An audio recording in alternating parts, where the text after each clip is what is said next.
Here's something that's not about dildos for once. I was going to make a review of Doom 4, and that's what I'll call it since it's the one that comes after Doom 3.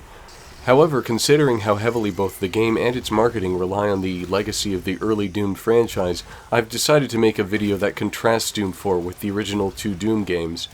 It's important to know what you're getting if you're going to use Doom as a point of reference. I'm still going to provide a ton of value judgments, but my recommendation is secondary to my desire for exploration of certain ideas here. I'm not going to cover every element that I did in my reviews of yesteryear's games, but this thing is long enough as it is, so perhaps that's for the best.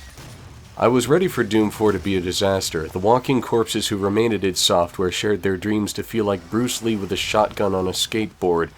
They claimed to have taken the franchise DNA and were willing to give it back at an affordable ransom of $60 US. Everything they had said and shown felt at least a little bit off. After saving up enough Steam trading card fake money, I ordered it just to see how bad it would be.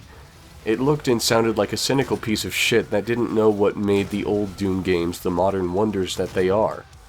And it really is, but at the same time the single-player campaign is a bit of a pleasant surprise. I'm not about to call the game good, but it has things going for it that I didn't expect and that transcend its cynicism, if only every now and then. The entire deal with marketing seems to have been to pretend conveniently that the developers have cut no corners and have emulated Doom to the best of their abilities, simply transitioning its classic design to a fully 3D environment. At the same time, they of course make no mention of fundamental ideas behind Doom other than the setting and the fluidity of gameplay. Because of this, I feel it's my first order of business to talk about some of the basest mechanics themselves and what gets changed. The original Doom was made with a limited engine that could only mimic 3D graphics without actually rendering anything in full 3D as we know it. Limitations meant that environments could not have one room on top of another, and there were no 3D models either. I don't know if this fact follows logically, but it seems sort of consequent at least that there was no aiming up and down and no jumping. However, many of the levels featured about as much verticality as the engine would allow. The people at id Software saw fit to make any necessary platforming achievable simply through running fast to scale gaps. It was an acceptable analog to jumping. No aiming up or down was necessary thanks to an auto-aim system that simply aimed up or down for the player. These two mechanics in particular were conducive to some very fast, fluid navigation and gunplay. I prefer to have full mouse-look capabilities in first-person shooters, but the original movement controls in Doom still stand out as wonderful in both wide-open and claustrophobic parts of the game. Doom 4 recreates some of this fluidity, but it doesn't mimic the originals. Despite consisting in some large spaces with a surprisingly good sense of scale on occasion, Doom 4 doesn't really add more verticality to the environments. Doom already had some kick-ass vertical variation. The only mechanical difference regarding verticality now is the lack of a one floor, one ceiling restriction. Instead, Doom 4 simply interacts with verticality differently. Player movement speed is slower this time around, albeit refreshingly faster than any other recent FPS designed for consoles that I can think of, but it's tempered with the added abilities to double jump and ledge grab. I view this mostly as close to an orthogonal shift in the game's priorities, meaning that I think it achieves similar goals through different means, essentially. Although the run speed itself is slower, these other factors maintain the flow of movement in an acceptable fashion. This is kind of the same as I would say about Quake, which is regarded similarly to Doom as high-octane and fast-paced. It doesn't provide the same default breakneck speed, but the nuanced mechanics of bunny hopping and rocket jumping can create an acrobatic environment that's even more intense. Frankly though, I don't think the flow of Doom 4 is nearly as good as it was in any original Doom or Quake game. There is no bunny hopping or rocket jumping, both of which are a lot of fun, although one weapon does effect a notable amount of knockback.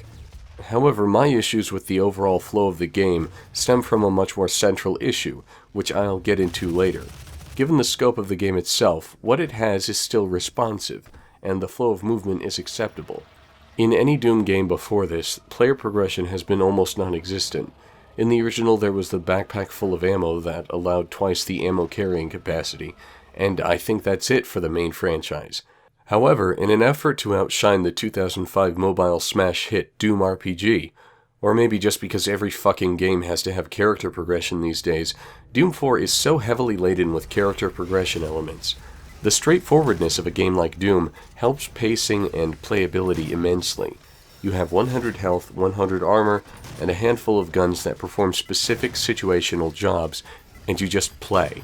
The interplay between level design, monster behavior, and arsenal flexibility does most of the entertaining. It's a good, solid system that doesn't need tampering. I'm not totally against upgrade systems in first-person shooters, but they often do more harm than good. Here, I was very dismayed upon first discovering the progression systems, but then I was almost willing to give them a pass, because many of the upgrades are actually substantial. Weapons get attachments that have mostly unique functions, and not too many of them are overpowered. The suit gets cooldown reductions and perks like better air control. Playing around with them can sometimes be enjoyable, but it's not hard to get everything that's worth anything by the end of the campaign anyway. Which raises the very important question, why does this upgrade system need to be so fucking convoluted? It doesn't, but as you play you'll find drones that sell you weapon attachments, as well as stupid piss-easy challenge maps that give you the aforementioned perks. You'll find big glowing balls that let you upgrade your health, armor, and ammo capacities, and flash drives that go in your suit. Beyond that, there's a pause menu with 3 tabs dedicated to more weapon upgrades, suit upgrades, and perks respectively. And when you're done micromanaging your hemorrhoids, there's a first-person shooter to return to somewhere. I turned off most of the unnecessary HUD stuff, so I can only imagine all the wonderful pop-up ads Doom 4 must shove in the average player's face to draw attention to all the menus. Just by itself, all this nonsense is overbearing. The developers could have followed in Doom's footsteps and created an arsenal that just stands alone. Or they could have hid a lot of the upgrades in secret areas instead of the stupid-looking big-headed Doom Guy dolls that belong in a fucking loot crate. They could have even introduced more new weapons or implemented some upgrades as alternative fire modes right away. All of these things are significantly better options than having players sort through a bunch of menus when they could be moving forward and exploring. In what may seem to some like a small miracle, all of the guns from Doom and Doom 2 are preserved in some way or another. And there's no stupid limit on how many weapons the player can carry, at least not in the campaign. However, the guns are not imported very faithfully. Some guns remain fun to shoot, but others become shockingly terrible pea shooters. The pistol of Days Gone By wasn't that great, but it was sure as hell better than the flaccid little energy blaster that this game starts off with. The shotgun remains useful for 3 or 4 levels, but because of its awful range, it becomes obsolete comparative to everything else once bigger enemies start showing up. The plasma gun also feels very unsatisfying to me, despite being heavily based on the Doom 3 plasma gun, which is the one gun from that game that I actually enjoyed. But other weapons fare better, of course. Despite resembling an oversized train car, the new assault rifle remains useful throughout the game and assumes the role of the pistol. The super shotgun is fortunately very satisfying to shoot, and makes up for the awful regular shotgun. The unfortunate thing is that in Doom 2, by comparison, both shotguns were useful in equal measure, and it's a shame that the current developers couldn't make them complement one another in the same way. Regardless, they got one of them right. My personal favorite, again despite an overbearing appearance that takes up a third of the screen, is the Gauss rifle, which has a lot of punch to it. It also features an alternative fire mode that sacrifices mobility and a lot of ammo for a larger blast, which presents a surprisingly effective nuance in the challenge of keeping up with the rhythm of combat. A very important element of Doom 4's combat is the execution move. With enough damage, enemies will stagger, and if you're stupid, they'll glow bright orange too. Activating a melee attack on a staggered enemy will cause a canned animation to play, killing the enemy. These animations try very hard to be satisfying, but they don't often work out. They remove you from the combat itself temporarily, and they give you a small window when no other enemy will try to harm you. They're very gory and well animated, just like everything else in the game really, but because they don't involve any real interaction with monsters, they have no substantial effect. What results is mostly the humorous contextual melee dichotomy. Either you slap an enemy with the butt of your gun, or you watch your character tear out its heart. What I will grant is that given the scope and pacing of the game, the execution moves don't make me feel like I'm slowing down nearly as much as I had expected. They would be totally out of place in the original Doom games, whereas here they just don't contribute to the fun at all. A notable side effect of the melee execution moves is the death of the chainsaw.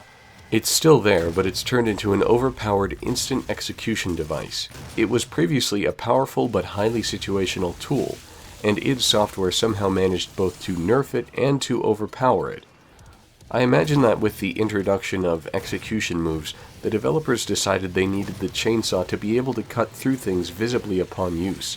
Now, the chainsaw is only useful for instant kills on any enemy excluding bosses, meaning that there's nothing stopping anyone from going straight up to a Baron of Hell and cutting it up like paper.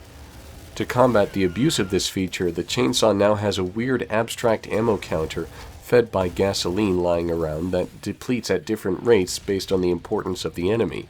However, this doesn't balance it out. It simply turns one of the coolest weapons into a little voucher for an average of 2 free kills guaranteed on enemies of any size. Now we approach the core difference between Doom 4 and Doom, and it's something which I posit put into motion most of these changes I've talked about so far. At the heart of Doom is its free-flowing dungeon-like level design that leads to all sorts of unique situations and interplay between the different gameplay elements. Doom is remembered by many as a dumb game. After all, there's barely any narrative, the campaign follows along a disconnected series of maps, and the enemies all have rudimentary AI. But what holds together the satisfying violence, large numbers of enemies, and fast pacing is creative and mind-bending, intelligent level design. It's hard to cast a wide net around all the levels in Doom and Doom 2 because they were designed by a crew of very different people, and each of those people already had a wide variety of ideas to implement when it came to level design. A few levels were tedious, and another few were god-awful to look at, but for the most part they were inspired.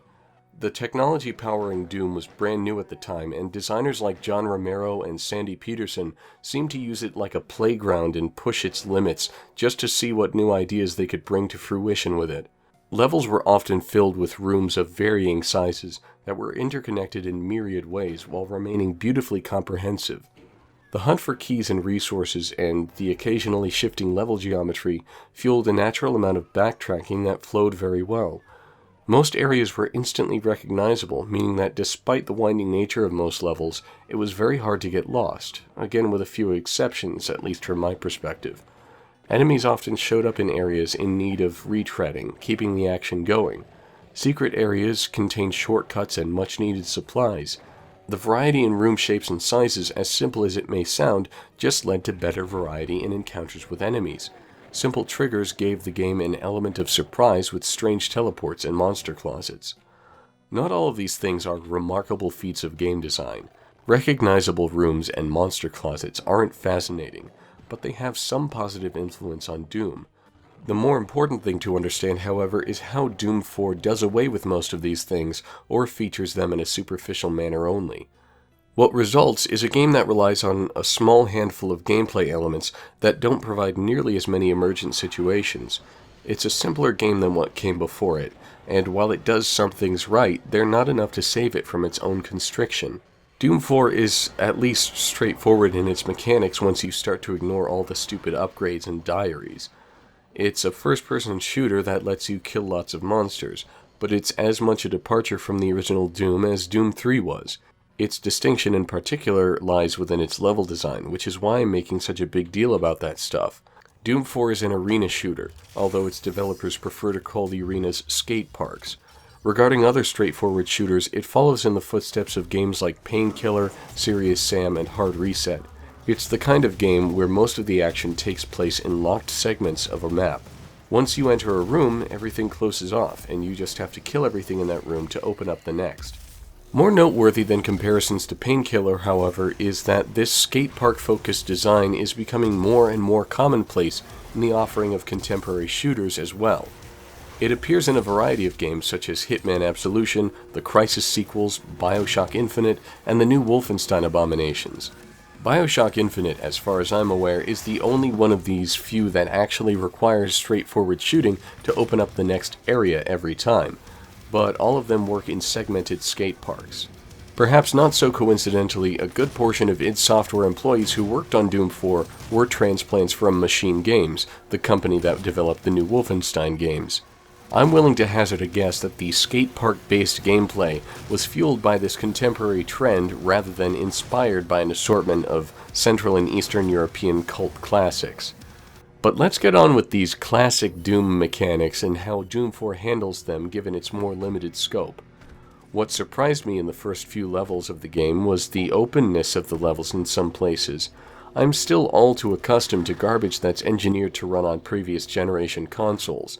Many of the environments are very large, and for once they serve a greater function than being part of a skybox. It's a little refreshing to see parts of the actual level I'm currently traversing in the distance. In some earlier levels, there is a surprisingly good amount of room to roam. However, this comes with some limitations.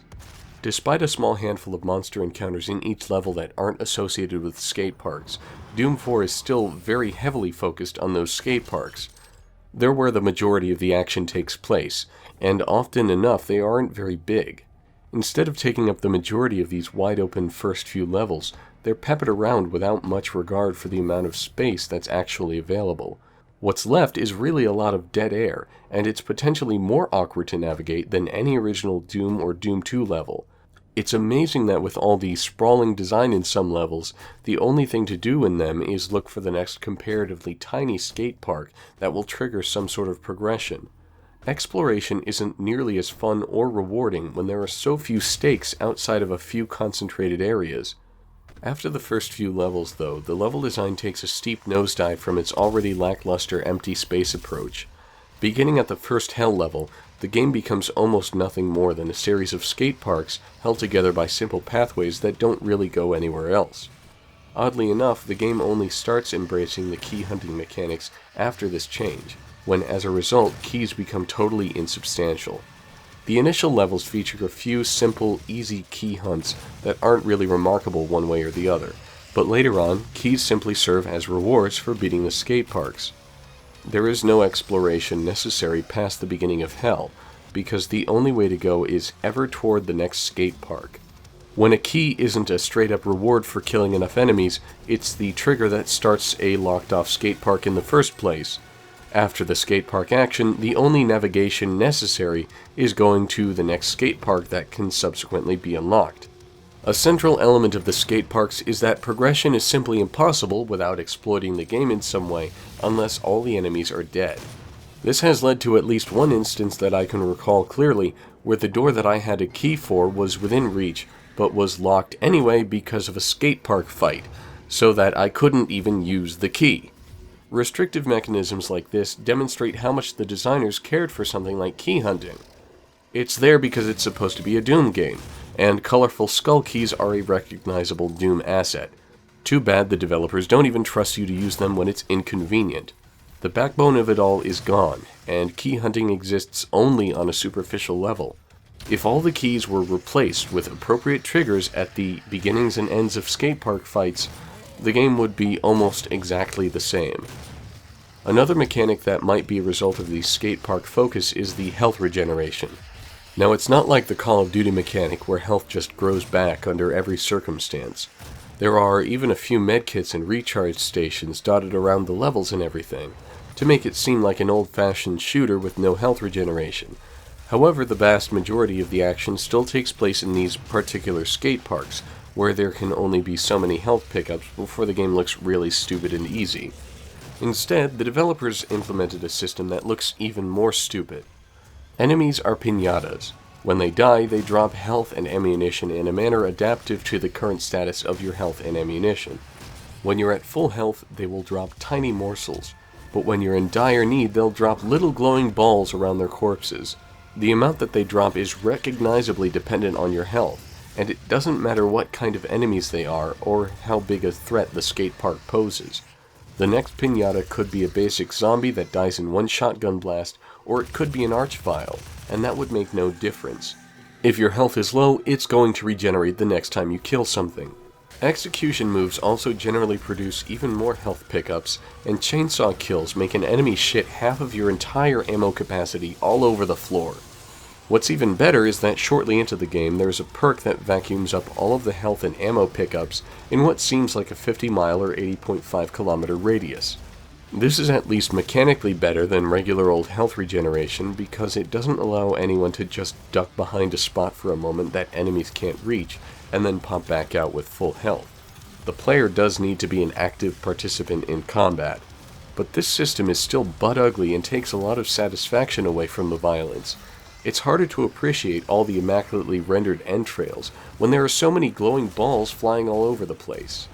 This is the kind of mechanic that I wouldn't expect to arise in a game with design similar to Doom. With winding open levels that rarely locked you into anything, there would have been more opportunities to retreat or slip past enemies, thus conserving health, and more incentive to explore and find more health pickups.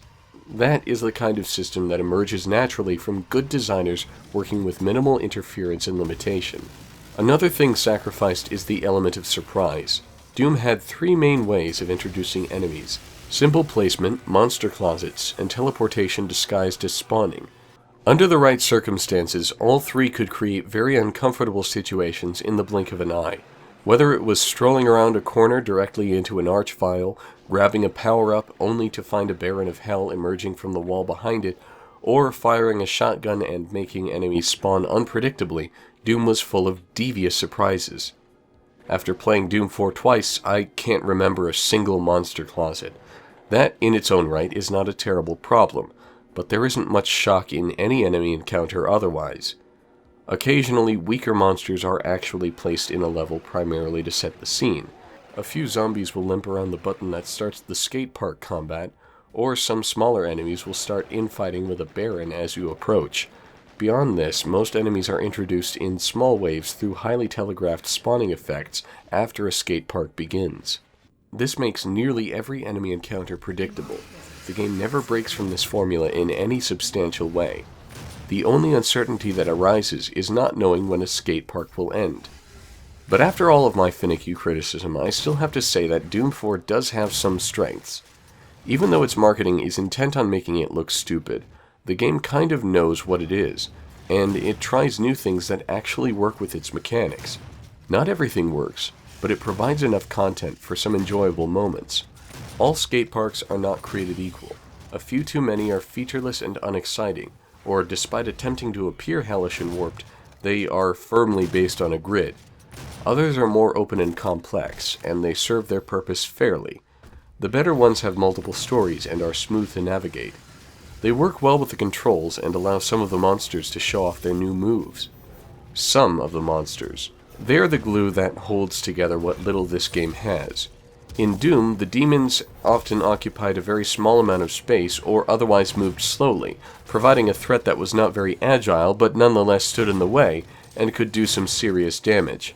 Enemy placement was a key concern in level design, because the demons often served as localized threats. In Doom 4, however, enemies are generally faster and more mobile, and they are designed to use the skate parks effectively. Rather than patrolling a smaller area, they will give chase or search for a target, and they have the moves to back this up. Imps, for example, are prone to jump around and cling to walls, throwing fireballs from vantage points. Pinky demons now perform a charge attack and have a weak backside that encourages dodging and flanking.